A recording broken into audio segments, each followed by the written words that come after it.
국회의원의 의무는 법률 재개정안 발의, 헌법 개정안 제출, 국가예산 심의권, 국정감사와 조사권 등이 있습니다. 그렇다면 특혜는 무엇이 있을까요? 첫 번째, 가장 특별한 권한인데요. 바로 면책특권과 불체포특권입니다. 과거 군사정부가 정치적인 이유로 국회의원을 함부로 구금하고 탄압하자 자유로운 의정활동을 보장하기 위해 불체포특권이 생기게 되었습니다. 의원들이 사법 처리를 받으려면 국회에서 법안으로서 체포 동의안이 통과되어야 합니다.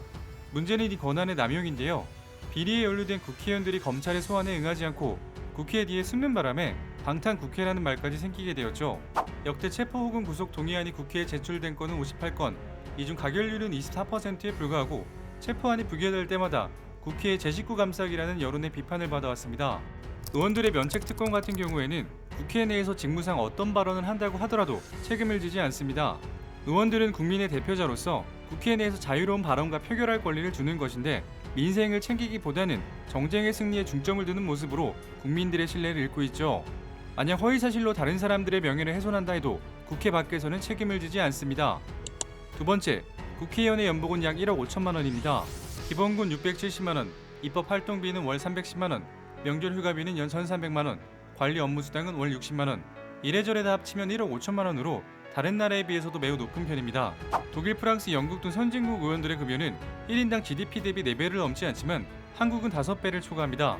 이 보수는 OECD 국가 중 3위로 높지만 국민적 합의를 거쳐 이뤄진 것이 아니라 국회의원 스스로 책정한 거죠.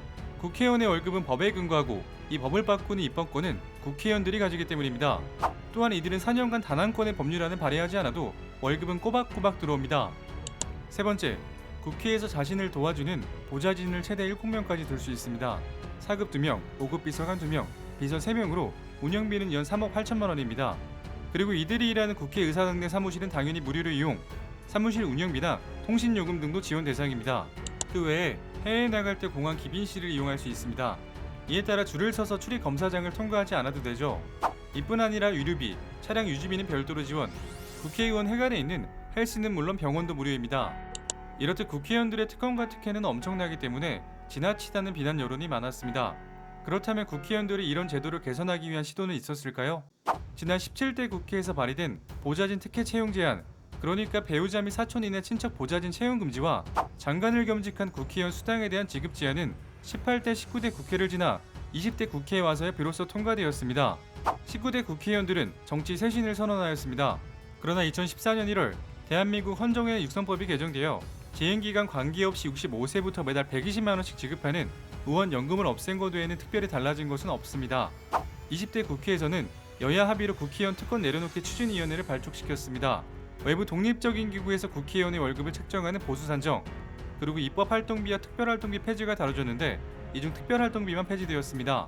그동안 특별활동비는 기밀활동에 사용하여 영수증을 제출할 필요가 없어 검은 예산으로 불려왔고 쌈짓돈처럼 사용되는 잘못된 관행이 있어 국민들의 거센 비판을 받아온 예산입니다. 이렇듯 국회의원들은 본인들의 이권에 달린 문제에 대해서는 무척 소극적입니다. 여야 할 것 없이 총선을 앞두고 특권 내려놓기를 외치지만 정작 당선 후에는 나몰라라는 행태를 반복해왔습니다. 복지국가 스웨덴에서는 각 분야의 전문가들이 해당 분야 발전을 위해 국회의원에 출마하는 경우가 많고 임기가 끝나면 70% 정도는 대선을 마다하고 본업으로 돌아간다고 합니다. 이들에게는 차량 지원뿐 아니라 개인 비서나 보좌관은 없다고 합니다. 하지만 그들 본연의 업무에 대해서는 지독할 정도로 노력한다고 합니다. 우리 국민들은 반드시 투표하여 세금이 낭비되지 않도록 특권에 상응하는 입법 활동을 하는 국회의원을 뽑았으면 하는 바람입니다. 오늘 이야기는 여기까지입니다. 재밌게 보셨다면 구독과 좋아요 부탁드립니다. 지금까지 역사비디오였습니다.